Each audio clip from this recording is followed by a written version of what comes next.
Okay. Hello, welcome everyone. Thank you to the Halen House Continuing Education Calls.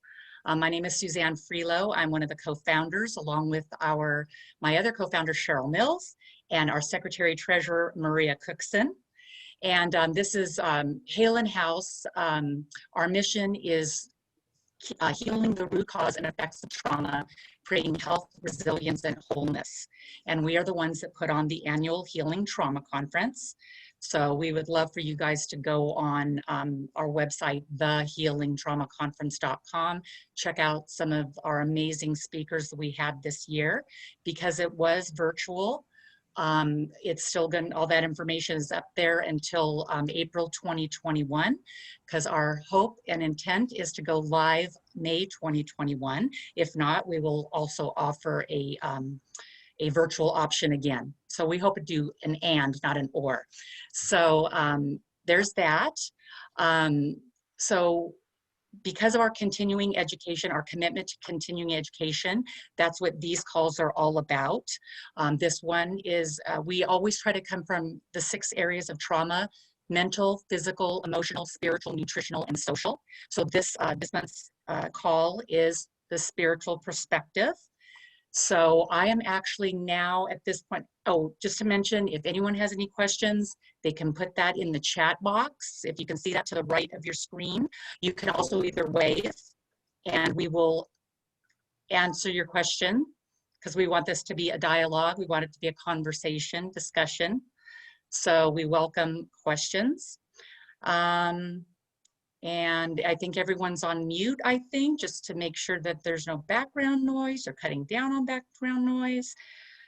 Did I forget anything, Cheryl? Because I was going to turn it over to you now to introduce our speakers. Not that I can tell. Thanks, Suzanne. And thank you, everybody, for being here. This is great. So exciting. So today we have Hank Queen, who is retired Boeing executive and the creator of Blue Heron Rising, whose mission is learning, helping, and sharing in service to humanity and the world. And they offer outstanding learning and experiential opportunities for healing, enlightenment, and awakening. And Hank's own take on that is heart coherence. So thank you, Hank, for being here. We look forward to hearing how you do what you do in healing people and helping. And Candia Sanders, who is a medical intuitive, high frequency energy healer, author, and speaker. And so they are both in the spiritual healing realm, and we look forward to hearing how they help folks heal. So should we start with a question? Yeah, because here was the question I wanted to kind of open with is, when someone comes to see you to heal from whatever their challenge is that they're dealing with, do you see some common threads of people that are coming to you? And again, and just a little bit more about, what that looks like when they do come to you for healing. Candia, would you like to start? I mean, I don't know, ladies, for gentlemen, I'm kind of old school. If that's okay, Hank? Absolutely. Well, thank you to everybody for being here today, and thank you for the invitation. I really appreciate that. The common thread, that's a good question, because in reality, everybody is so unique and special, and their stories are theirs, that everybody who comes to me, it could be about, the bottom line is always healing, and yet it could be healing about work or a death or a pet death or an accident. So it's the emotional trauma that shows up. It's the disconnect from their spiritual selves. It's the physicality that gets disrupted. So again, there is that commonality, and yet everyone is special. I mean, I'd like to say, well, it goes into a cookie cutter, but it really doesn't, at least not for me. Everybody I work with they're my teacher. I learn from everybody that I work with, because like I said, everybody is so unique. So their story that comes through, because mine is a very interactive session where we're both talking and information comes in all kinds of forms. So I always learn from their higher selves, from their truths.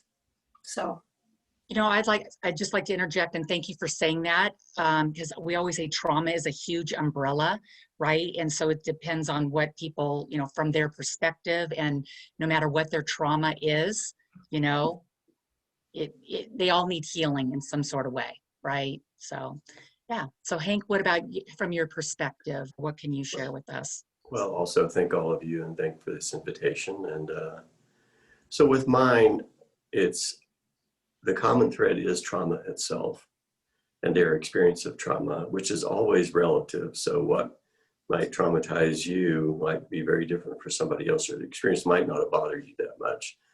But normally they show up to see me, not because they know or care that you're carrying trauma. They're either having issues in their life in one form or another, or in their spiritual work, or they're quite ill, often terminally ill. But the common thread underneath all that is trauma each time. So the way you go about the work is obviously paying attention to how are they expressing that, their own unique experience of trauma. But the thing that I've learned, and that's necessary first, is to get to the root of these symptoms, because even people who are dying from cancer is a symptom of what has happened to you. It's not just a random disease typically. And if we remove that trauma, which you can, because I have learned that trauma leaves a mark. It leaves behind in your body. It's the very essence of what happened to you. You need to remove that in order to do effective work for the symptoms for the most part. Not always. You can still make good progress on those, but to actually get them out of that mode and not having those issues, you need to clear the root, and then you can take care of the rest of it after that. You know, and thank you for saying that. Hank helped us with our mission statement. So getting to the root cause and effects of trauma. Exactly, right? If we don't take that deep dive and really uncover what that is for each individual person, that then to get to the healing part, right? Mm-hmm. Yeah. So Cheryl, did you have, I thought you had a really good question you were going to ask. Yeah, for both of you, and it doesn't matter who goes first, would you talk a little bit about your individual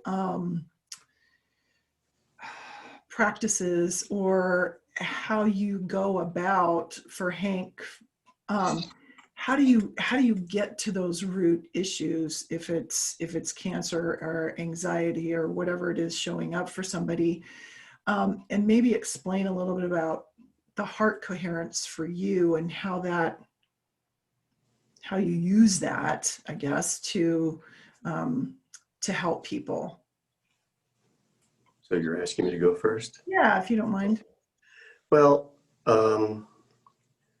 I've learned a very simple technique that has profound physical and psychological and emotional effects on you. 15 years ago, I was diagnosed and declared terminal with congestive heart failure. And I wasn't doing healing work. I was working at Boeing. And I took an early out. And since the doctor said that it was incurable, I challenged that because I didn't want to die in a year. So I learned about this process for my own heart, and how that process healed my heart. And so then I began to sense there's a wider application for this heart coherence, which is just a way of reconnecting your heart and your mind, very simply, but very powerfully. You can put that connection to use in all four, what I call the four realms of heart, body, mind, and soul, to address things that are going on there that are not helpful. And they're actually often more than not helpful, they're destructive. And so this heart coherence technique, if you don't mind, maybe we could just do that. It just takes a minute or two. And then I have a summary of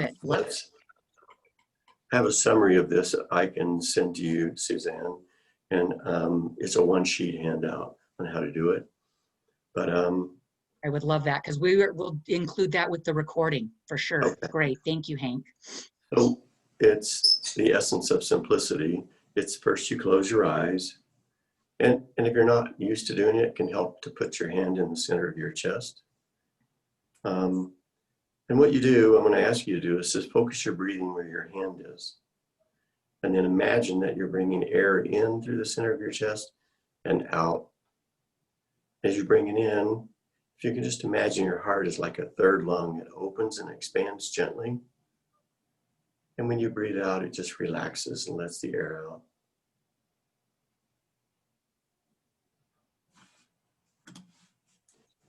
And now if you can bring to mind something or someone you love or have compassion for or joy, and feel that in your heart as you continue breathing out of your heart, it will help you with this.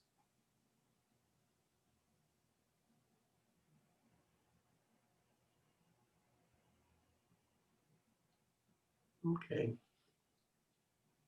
So when you do this technique, we'll get to the spiritual aspects of it, but your blood pressure drops, your pulse rate drops, your immune system function goes up by 40%, your intelligence goes up by 22%. And your reaction time drops by 1/3. So it's actually pretty useful. When I teach workshops, we always go into heart coherence at the beginning and after every break, because it's proven that you'll learn a lot faster and a lot quicker and remember it better in that state. But that is the foundation of the work I do right there. You can use this state. The spiritual aspect of it is when your heart goes into heart coherence, so does your heart chakra. And then you can use your heart chakra. It's unique in that you can bring energy into that chakra and send it out. And you can call for the universe to give you whatever kind of energy you think you need. And then you can send it out of your heart chakra into a person or remotely to another person for any reason whatsoever. But this is what I do. And then the thing that I do about body carried trauma, there's mind carried and body carried, is that electromagnetic wave your heart generates when you're in heart coherence actually is in resonant frequency to your own DNA. And you can rewrite and recode your own DNA using that. Because what happens when you experience significant trauma is it gets coded into your DNA. And you need to uncode that using your heart because your heart put it in there. So I don't actually heal anybody. I am a guide to their healing and a partner to their healing.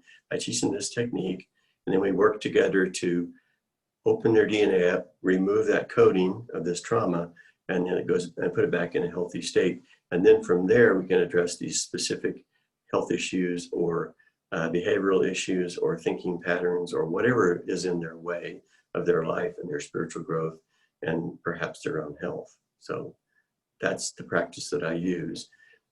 The application of it is consistent in that way, but the approach that you use and what you work on is unique according to that individual and what they're presenting and what their needs are and what they're willing to do to help themselves. Okay. Could you repeat that last statement, Hank? You froze a little bit. Or was that maybe on my side? That's always the foundational approach. And I do an energy scan of people checking to see where they're holding it, because it's not uniformly distributed in your body. So it just needs that scan, and then we apply this heart coherence technique to repairing, if you will, their DNA, clearing their DNA. And then we work on the specific issues. And a lot of times that work is physical, but often has a very large mental aspect, to thought aspect, because you develop patterns that are held in your subconscious around how you think, how you feel, how you act, and what you seek based on the effect of trauma, because trauma embeds 3 fundamental, very fundamental key beliefs in your DNA: that the world is not safe, that you are not loved, and you are not worthy. And almost everything you see springs out of those 3 beliefs in a way that it shows itself up. So that's the fundamental approach that I use.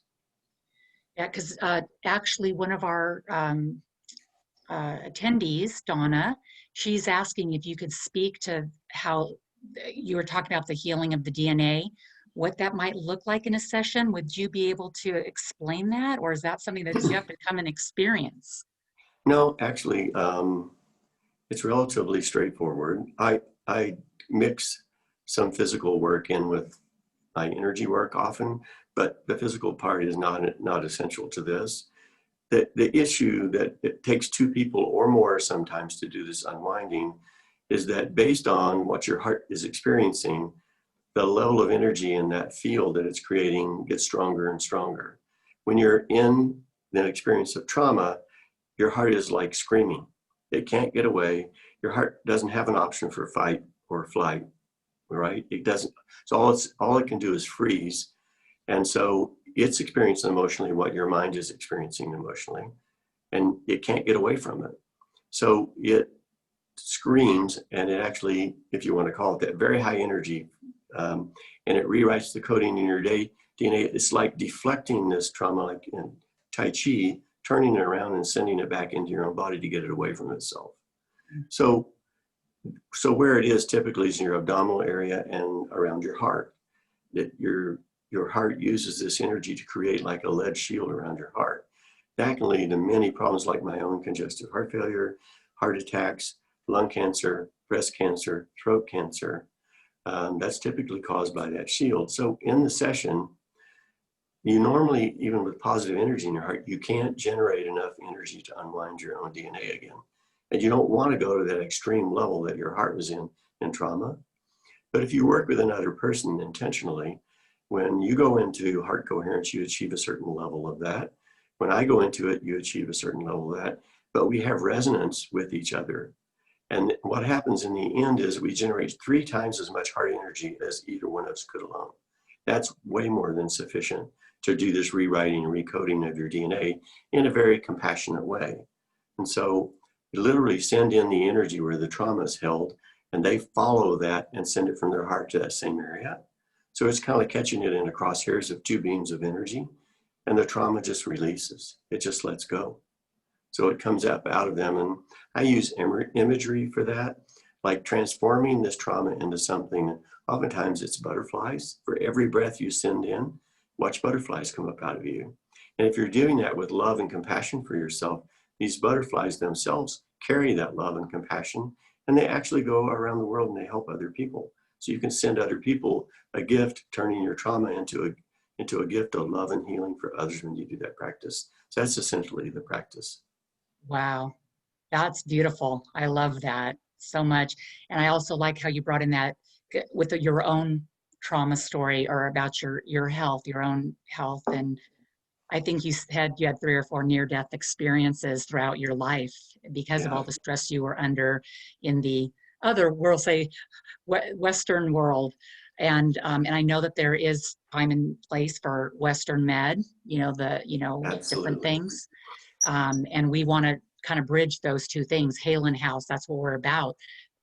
Showing, the traditional Western med model, how it can work with these complementary, alternative, holistic, modalities. So yeah, thank you, Hank. Beautiful. Love it. Candia, tell us a little bit about how your work goes. And another question that kind of came up, and maybe you'd be able to wrap your answer around this, about the nervous system, because I know a lot of us talk about the vagus nerve and the fight, flight, or freeze, and that type of thing. So that's a big component too, I think, calming our system down and healing the trauma. That is a great addition into the question. My work came about, like Hank's, because of my own story. I was in a ski accident that they thought my neck was broken. And what did it do? Caused a lot of nervous issues. It impacted the entire nervous system. And so because of that, I went through how many different modalities trying to find the pathway to heal myself. And the whole entire time I kept thinking, I can do this, I can do this. I don't know how I can do this, but I can do this. Took me probably 6 years of therapy to get past it. But during that time, I utilized it as a methodology to get to where I am today. And so all the tools that I learned through that, I'll call it a gift, is what I then help people with and teach, just like Hank does. I teach these things. And one of the things that I have found that has been so beneficial, again, like with Hank teaching the heart resonance, is my feeling is if we wake up every day and we're sitting in line at, or waiting in line or sitting at a stop sign, or when you go to bed, is being in alignment. And when you're in alignment with your higher self, with source, with God, whatever you want to term that, that is a direct path to calming the nervous system down. And how you do that is and you can all do this right now. And the thing is, we tend to forget about it because stress takes us out of our alignment. And the more we are in tune with our personal alignment with source, everything starts to calm down. So how you do that is you visualize yourself within, and I know I'm in a short screen, but above you, below you, around you, this bubble of light. And I have a book that I had written on soul rays, so everybody has their own particular frequency of color. However, you can use white light, you can use whatever works for you at that moment. And perhaps the color that you're being drawn to is there is an alignment or misalignment in your body that can utilize that color frequency, because the chakras, the energy centers that align to all of the glands, all resonate with color. So let's just randomly say we're going to visualize blue around all of us in a bubble of light, again, above, below, around, and you reinforce it with, again, a boundary of light. And then you connect.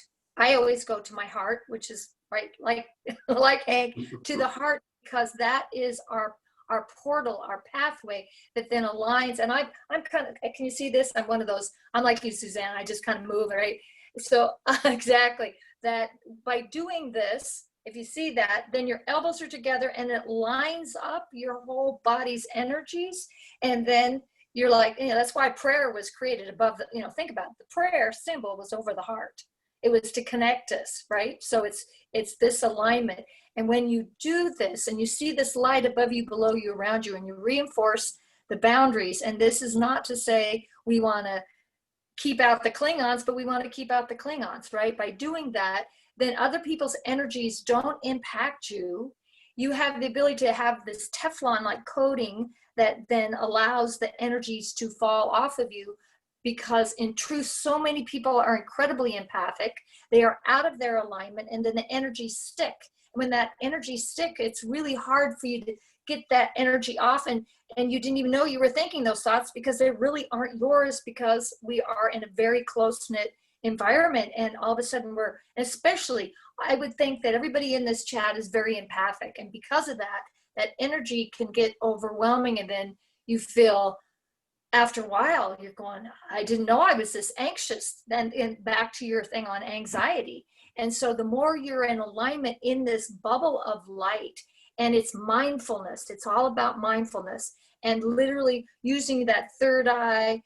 This is your connection to source through the pineal gland, and then focusing on what I call your North Star, so that you're always going, okay, I got to bring it back to the present, because so many times anxiety is about focusing on the future, on a what if situation. What if this virus gets me? Well, are you sick now? No, bring it back here. Or some trauma from your past, you actually go off to the left.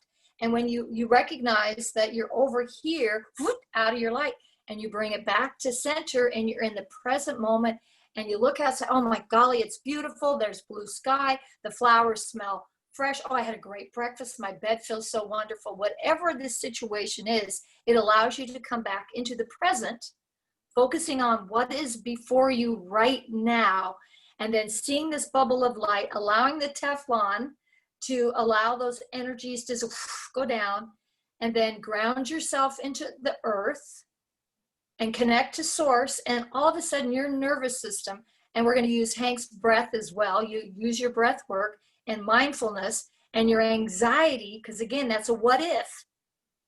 What if isn't now? What if is not?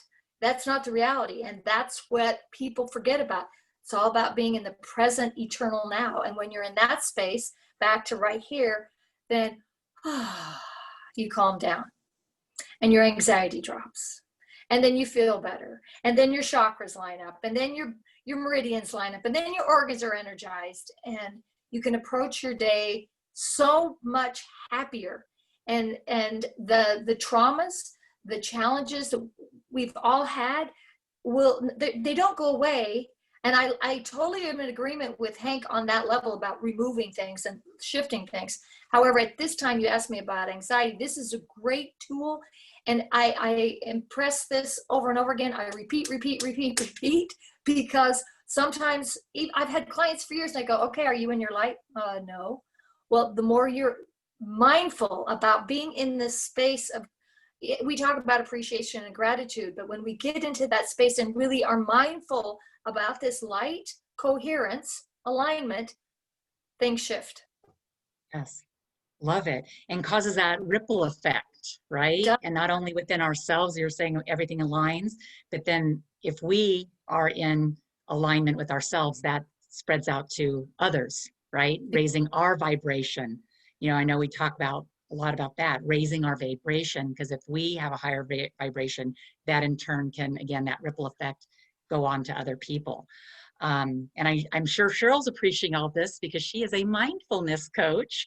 So she's all about the present moment, bringing ourselves back and things. So gosh, beautifully said, Candia, love it. And there is a question, Stania, she had a question she would like to ask. Yes, thank you. I must say I listen or I write, so I will not write down my questions, otherwise I would lose what's going on.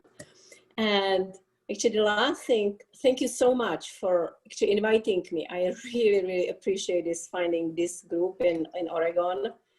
You are feeding my heart. And just the last thing, what Candia said, first thing pop up in my mind, yes, and it takes the least energy. When I am aligned, everything is easy. Receiving, giving is happening, and I don't have to kind of, it's just that connection between above and below. But that's another thing. I had a question on Hank.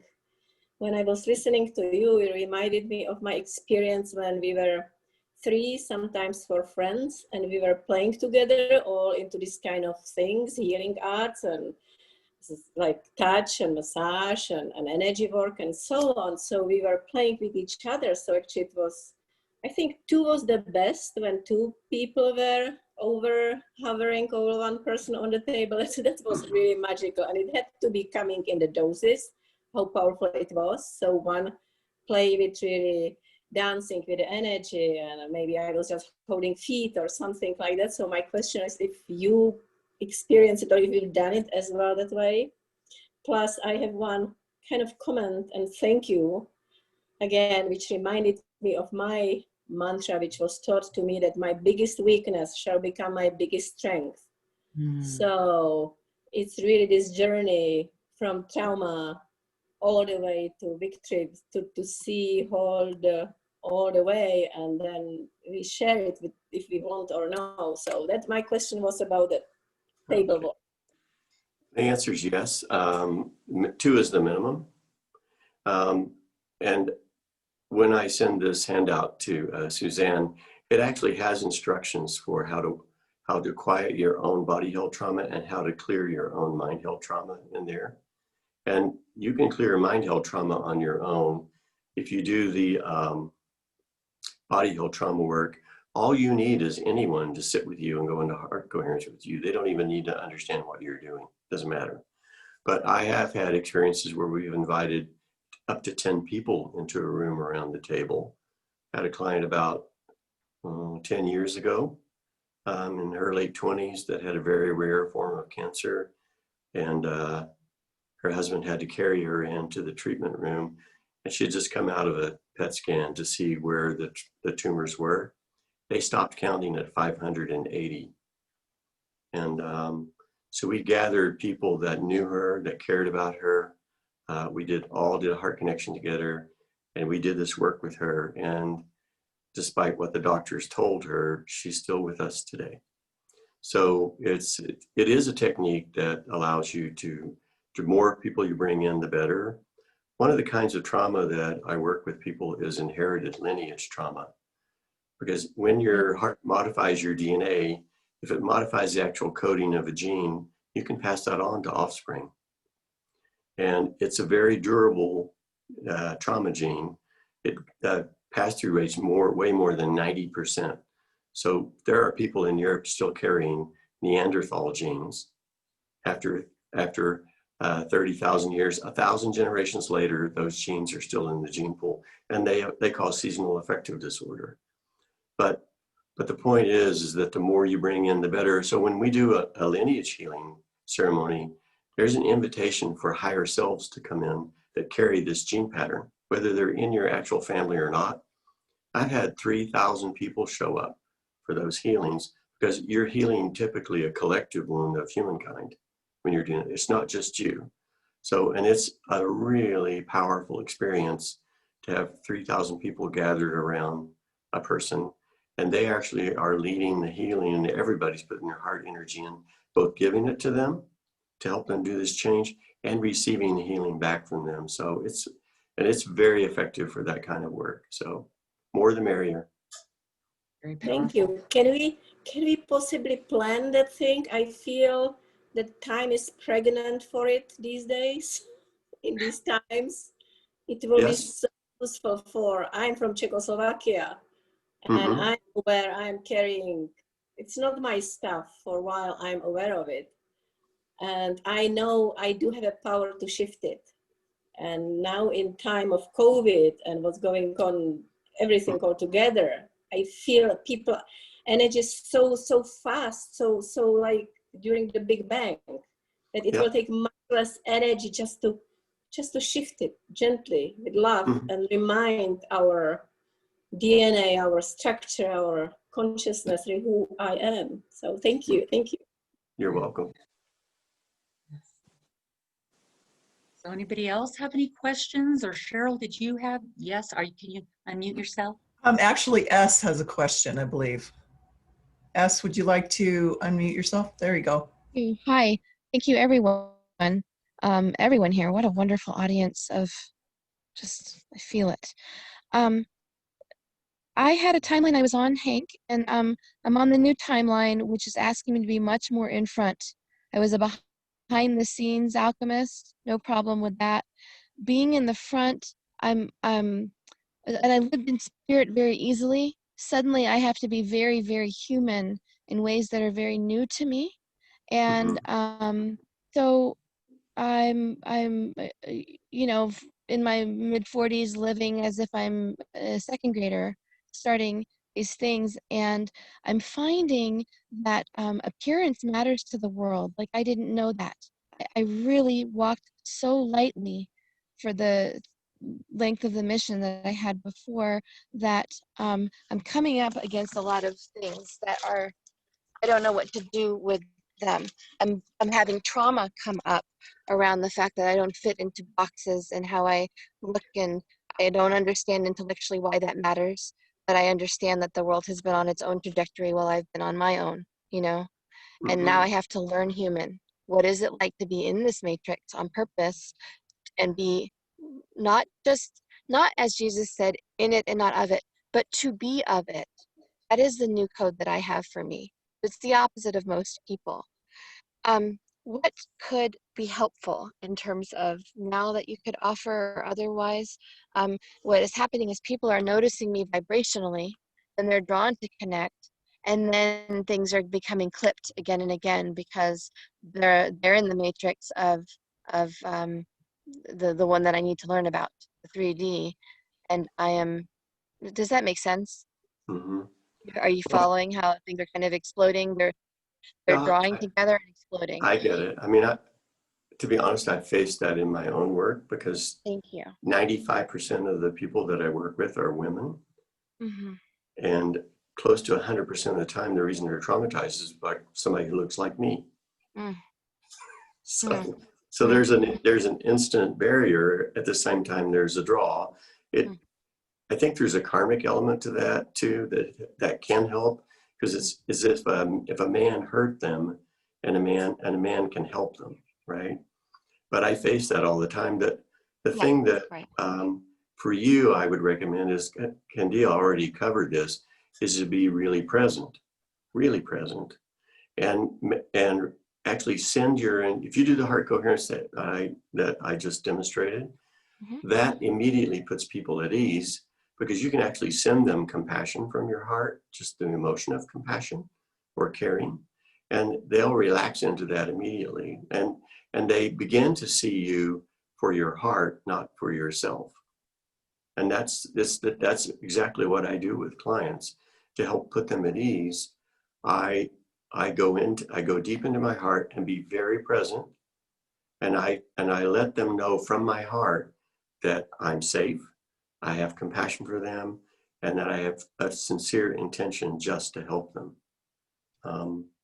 And that's changed the way it works for me. I don't know if that would work for you, but it Yeah, changes I will things. try it. I will try it. And mine is more that, especially with men, it's the opposite. It's sexual energy from them wanting to put me into a certain box that has nothing to do with connecting on the spiritual plane. And it's Right. maddening to me and heartbreaking to me that I don't know how to cross the chasm. So would you still say the same guidance? Offer I would. compassion? Compassion Right. would still be the medicine? Okay. Thank you so much. Bless you. You You're know, welcome. Candia, could you also address some of those things? Mhm. Thank you so much for sharing from your heart and being Yeah. so open and vulnerable. We really appreciate that. So Candia, do you have some thoughts for her as well? I do. And what's great is that it's not only for her, it's for everyone, but it's totally helpful. Let's put it this way. When I look at you energetically, and I hope you don't mind because on No, a level permission there, granted. okay, good. Because I always ask, I never jump into anybody's fields ever, is that when I see you back to the circle of light around you, your circle of light I see is blue, and the outside halo, the outside boundary line is violet. So that puts you as a communicating seer in this life, and that's where you've been. The seer is where you've been, and now you're moving more into your communication self and learning how to hear and how to speak in a new language. Yes. And learning how to listen. So the more you are in alignment with your blue and your violet around you, and then connect, and then keep, literally kind of clear that space out on a regular basis, it will allow you to be more of who you are. The blue corresponds to your throat, to your communication, deals with your thyroid, the thyroid meridian. Thyroid meridian is a tough one. That's despair, despondency, depression. So your job in this life is to bring that back into the present. We have more blue rays on the planet than any other ray on the planet at this point in time, and that's why we're communicating brilliantly. However, there's also this other level that needs to be cleared out, just like Hank was saying about the trauma, and those are the despair, despondency, depression that we are dealing with globally. So it's in the DNA, it's in your soul resonance from other lifetimes, and you're bringing that in to help clear that. So again, you can be the communicating seer because you have that spiritual component. So the more you're in your alignment, the easier things will be to process where you are. Thank you so much. It all clicks. You're welcome. Wonderful. Wonderful. Yeah. Any other, because Candia, for me, a question that, going back to your rays, the different rays, could you go into a little bit more detail about that? Maybe we can start, some of us on this call can relate to, well, I wonder what color ray I am. Right, I'd be happy to. This came about in my healing work in '99. So I've been doing this soul ray work for a long time now. And it came about because of my own healing process. I went to someone else for help, and she had me do this visualization, and she said, what are your colors? And I told her, and then she let me go. She told me nothing. I said, well, that didn't help me at all. So after a while with my clients, I started asking their higher self, what was their soul alignment? What was their frequency that they chose in this lifetime? And those, they resonate as a color, and those then correspond and correlate to a chakra. And then there are those colors that are beyond the 7 chakras. And then to me, it showed up as these patterns in the body, in how we think, how we present ourselves, and as patterns, a guild, a club, if you will, that we're here to learn within. So for example, again, we have the rays, the blue ray, which is what I used as an example before. Those are the communicators, and they're the ones that can drive you crazy with so many little details or not talk at all, right? But then it corresponds to the throat, and if they don't open up to communicate, that's where the imbalances show up, is within the thyroid. And so that can then go into a whole other story, and then goes into their family. And then again, through process of learning, I started asking everybody, okay, what's your soul ray? And then I started correlate. I can't make this stuff up, right? I started realizing that every ray had their story. They had their place in the body. And then if they weren't mindful, things would show up. Again, there are the 12 rays. So whenever I work with somebody, I always ask what their soul ray is. I ask their higher self, and then go from there. And it's a window for me into the portal of their body. And then it gives me an opportunity to say, okay, we need to work in this specific area. For example, green ray people are the heart-centered people. And actually here in the Northwest, we have lots and lots of green rays, because green ray people need to be outside. They need to be where there's lots of trees and rocks and mountains, and they don't care about rain. The blue rays need to have blue sky. They need to have blue food. I mean, I can just keep going through all the different colors. So everybody has a frequency that they chose to utilize in a lifetime to help them stay on their path, right? Because otherwise we could get overwhelmed with too many things. And so we choose a lane, if you will, to help us guide us through our path in a particular lifetime. So the rays to me are a window. Go ahead. Okay, because my question is, what if we don't know what our color is? I mean, as soon as you said blue, it did, you know, I responded thinking maybe I think I'm a blue person, but if I don't know the other colors, or if unless I know what those colors kind of represent. So could you kind of quickly go through that? Because I know we're going to try to honor time. It's 11:45. Excuse me, 1:45. So if you can kind of answer that, and then Donna Wolf also has a question. So I'd like to get to that as well. Good news is I talk fast, so that's good. Each of the rays have, like you said, different meaning, and you are definitely 100%. We'll use Suzanne as an example. She's definitely a blue ray. She's all here to communicate, to share her story, get people enthused.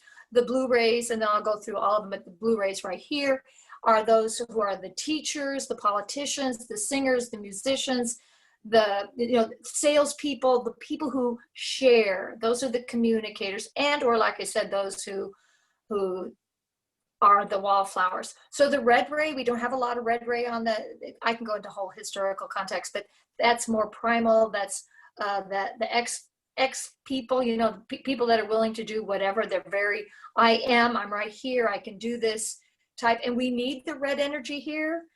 We just don't have as many, because that was more primal, right? We do have a few, but not many. Again, I'm going to do this as quickly as I can. The second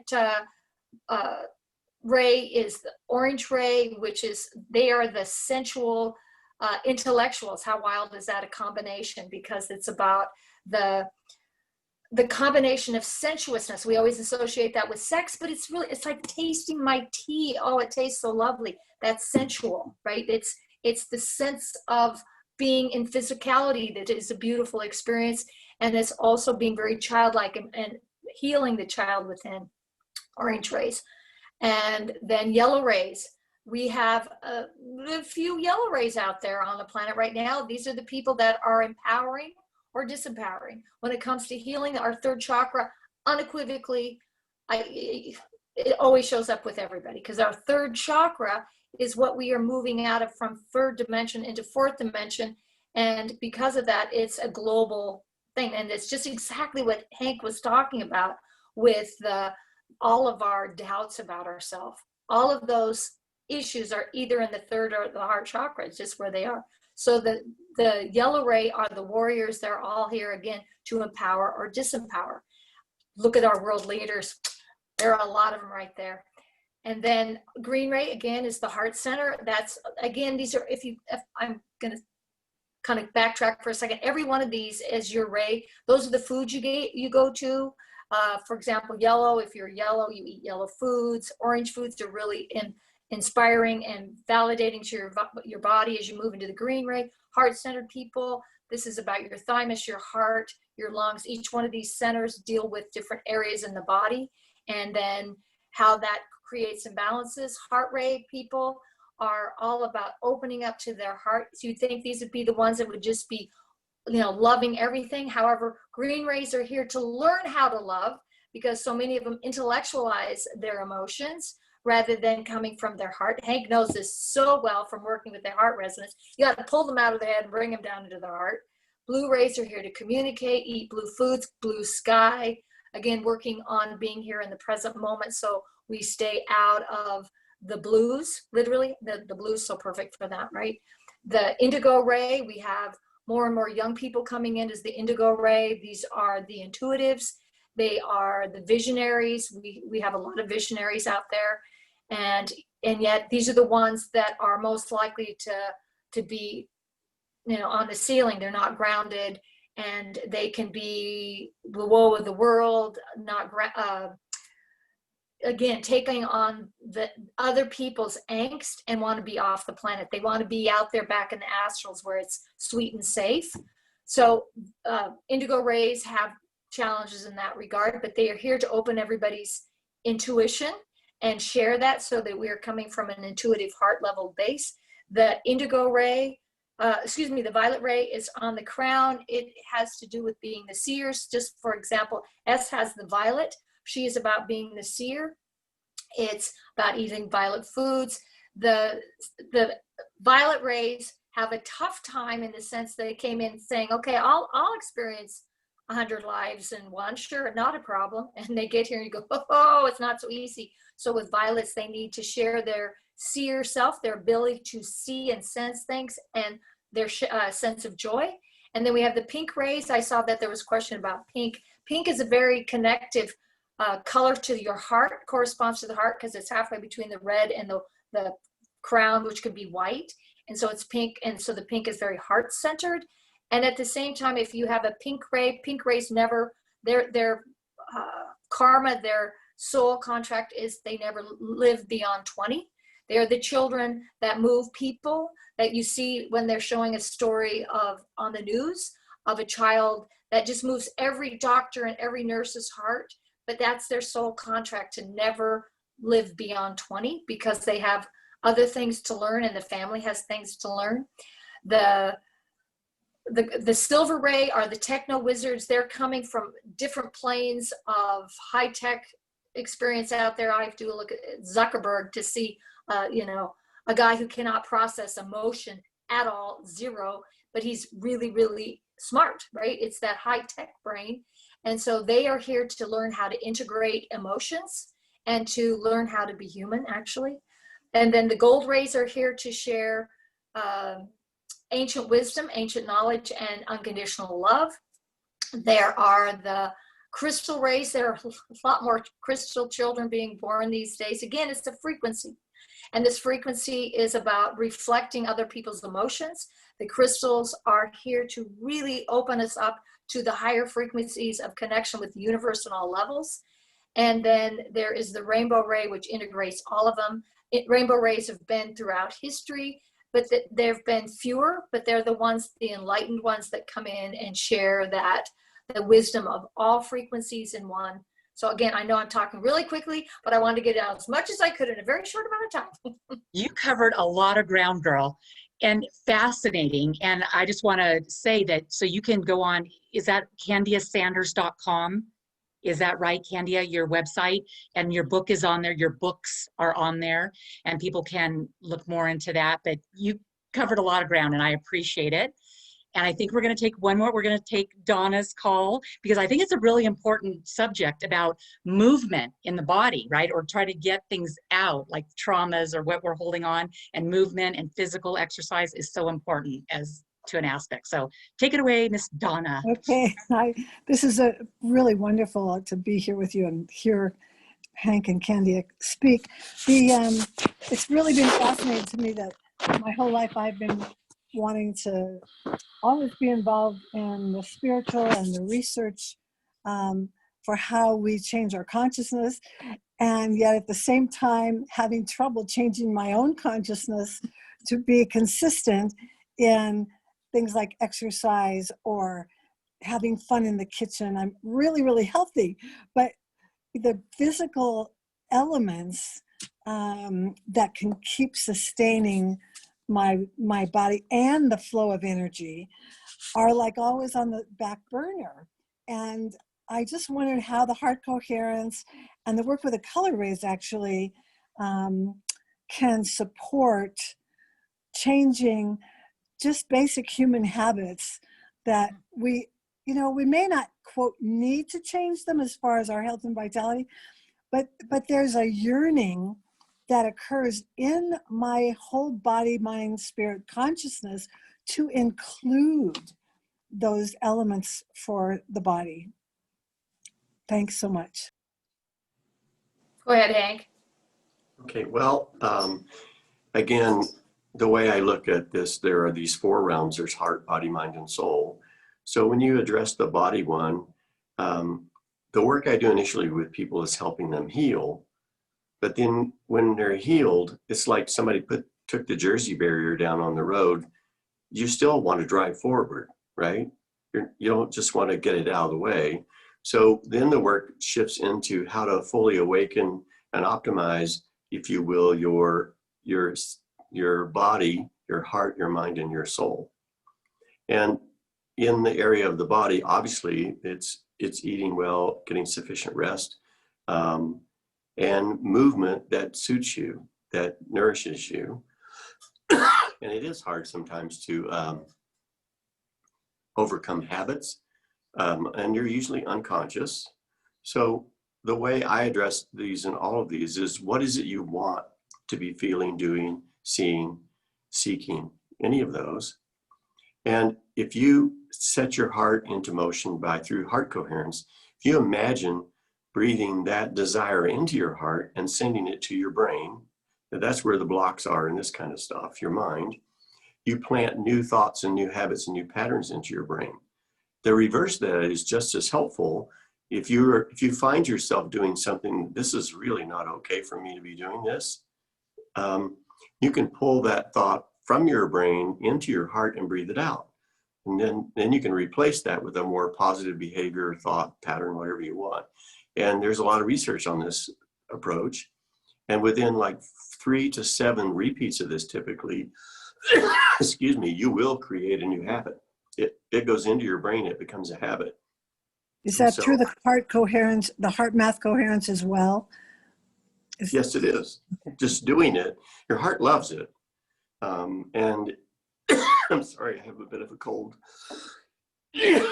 So practice that, but also plant the belief in your mind that this is good for you.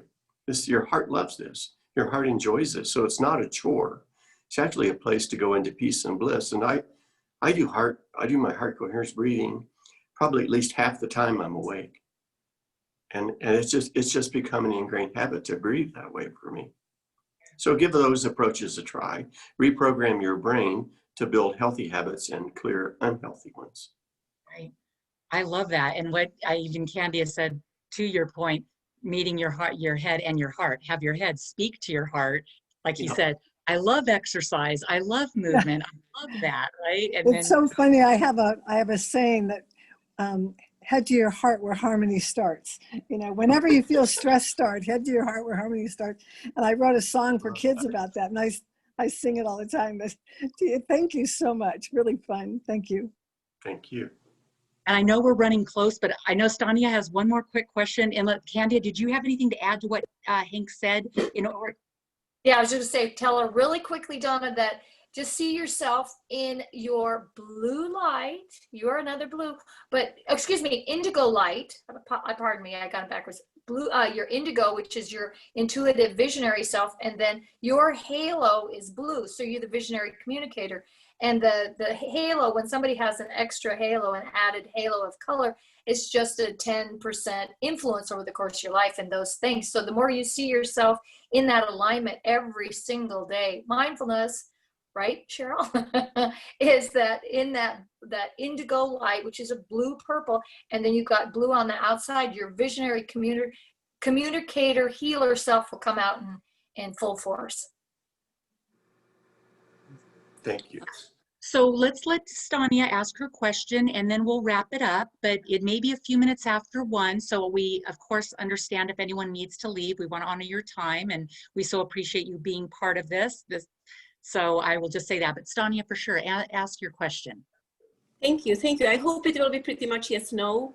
I have a feeling, well, actually it's came up a couple of things now when Candia spoke.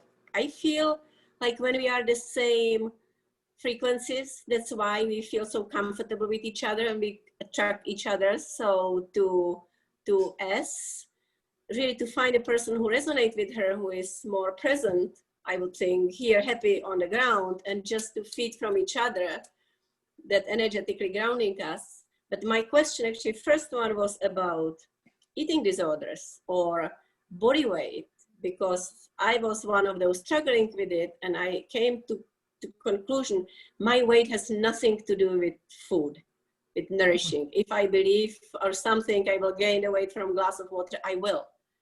And I kind of struggling with weight, that it is really our physicality, physical being is lying somewhere else than necessarily what we eat. And it's different for everyone, I can imagine, but I feel for me, it is, I must be happy in my heart, know who I am, and then I am that. When I don't have that answered, I am all over the place. Is it question or can you? I don't think it's a yes or no question, but I think there can be some really good answers that Hank and Candia will give us. I'm just saying. Go ahead. Go ahead, Candia. Well, you know, I just do my automatic, right? And I know I've heard you speak before because you've shared your story about coming here from Czechoslovakia. So I'm quite moved by your story. And when I look at you, because that's what I do, because you're in the chat, I figure that the doors are a bit open, is that when I look at you, you are also an indigo. You're that visionary person, and then you have a halo of green, so you're very heart-centered, and you've had to learn how to shut your heart down at times so that you could maneuver and deal with the different stories that came along the chapters in your life. And yet what I love seeing and hearing is that you've come back to this center, which is seeking that visionary part of who you are. Beautiful. Thank you very much. Yes, it's comforting and it's giving me strength. Appreciate it. Mm-hmm. Thank you. Hank, anything to add to that? Actually, not so much. It's just, it's true that what you think you can materialize in your life. So some people are very afraid of their own thoughts. And usually negative thinking does come about because of your own life experiences. You develop these patterns of thinking. A lot of them are around the world is not safe belief that you carry embedded in you. You become hypervigilant. You seek control to make the world safe for you. You diminish your own self because you think somehow that makes you small and safe if people can't see you. But the challenge here is that knowing that your mind is a wonderful tool, right? It really is lousy as a leader. Your heart's a wonderful leader, and it needs to use your mind as a tool to bring what you came into this life to achieve. That knowing of your soul purpose, your higher purpose, what you came here for, is in your heart. Your heart does not forget when you step into this world where your mind goes through the river of forgetting and it doesn't remember a thing. So again, you can use that same technique as connecting to your heart, which it sounds like you already do. And just ask yourself, how would you rather be feeling or thinking or doing or seeing? And even if it's just peace, because sometimes if you have a monkey mind, you just like it to take a nap for a while. You can use that same technique. Ask your mind to do something for you instead of letting it run free rein. and then you can get there. So put your mind to work in the way it was supposed to be. It was created to work with you, and let your heart do the same. That's what I suggest. Thank you. Thank you very much, Hank. Appreciate it. Words of wisdom from both of you guys. Oh my gosh, I'm really thrilled. Oh, Cheryl, do you want to have a say something? One quick question. I'm curious. Candia, and I don't know if anybody else on here is curious, but for anybody who wants to, can you tell us our colors? Absolutely. And then that's half of it too, because if somebody asks me a question, I will open that door most, like I said, otherwise I don't, because people, it's their privacy, not my job. So I hope you don't mind. I'm going to turn away, because that way when I look at you, I see your beauty, right? I see your physicality. I need to kind of look away. It gives me that opportunity to really see the soul energy. So I'll start there just a second. We already know that Suzanne's Miss Blue. She's like all blue, all communication. The fun. Just real quick, so if somebody doesn't want this, Just let me know. Okay. Okay, let me do this real quick. They might turn off their video. Okay, we got another indigo girl. You're an indigo, you're the visionary. Let me just see if you have a halo. Yes, you do. Oh, this is interesting. This is great. So you also are an indigo with a blue halo. So you're the visionary communicator. And look at you go. You're right here, right? You've got that intuition. You've brought in such a great group of people, and you guys keep growing your group. And you know, your combined skills and your personality, all of these things you guys have brought together has just made this incredible cohesive unit, right? And so it's trusting your greatest gifts. Each one of these have greatest gift, greatest challenge, greatest gift, greatest challenge, greatest gift. With with an indigo is to trust their intuition, hands down. So that's your main thing. And as the blue, greatest gift is communicate or not. So it rarely breaks down. So for you, and that goes for Donna. When I read her reading too, it's the same thing. It's the greatest gift, greatest challenge. And then every challenge is that motivator. That's the best part. Any challenge is just a motivator to do more, right? So Right. Hank, if you want me to read you or not. Please. You know what? Could I do this for a second? I think maybe we should turn off the recording, because these are a little bit more maybe private, but I would love anyone who wants to stay on